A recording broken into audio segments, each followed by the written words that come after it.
Il y a eu une période au début des années 2000 où on avait l'impression que une majorité du monde était en chemin vers la vie dans des systèmes démocratiques.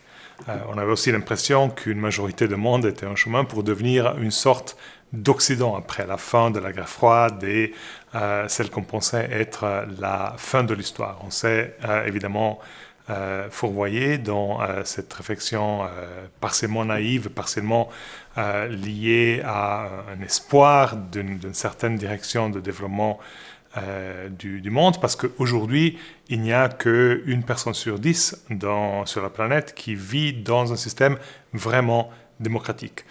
J'exclus de ça les systèmes où on vote, mais le vote n'est qu'un simulacre de démocratie parce que la substance démocratique s'est perdue. Je pense à des pays comme la Russie, comme la Turquie ou d'autres. Donc, les démocraties sont vraiment confrontées à un gros challenge aujourd'hui, un challenge qui vient de beaucoup de directions différentes. Il y a des fragilisations internes aux démocraties, la polarisation, la désinformation, la confiance dans les institutions qui se perd non seulement dans les institutions comme le gouvernement et l'administration, mais aussi dans les médias, dans la science.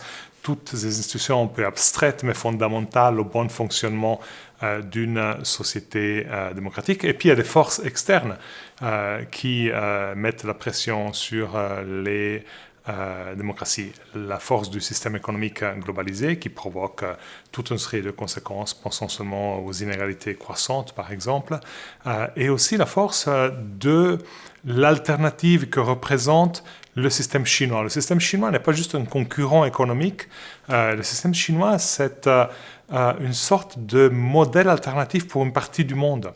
Cette partie du monde qui n'est pas encore complètement développée économiquement et qui, quelque part, dans les décennies passées, regardait avec une certaine aspiration au modèle occidental démocratique de liberté de marché, mais aussi de liberté politique.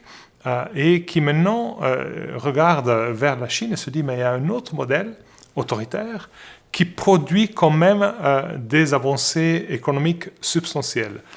Quel est le meilleur? Et peut-être que dans le contexte d'aujourd'hui, dans le contexte où on est face à toute une série de crises concurrentes, ou concomitantes plutôt, le climat, les inégalités, la biodiversité, la menace nucléaire, la guerre, etc., on se trouve dans une situation où beaucoup de gens se posent la question, est-ce que la démocratie, le système démocratique a des réponses à ça, ou est-ce qu'un système qui est moins démocratique mais plus rapide à décider, etc., ne serait pas une meilleure approche.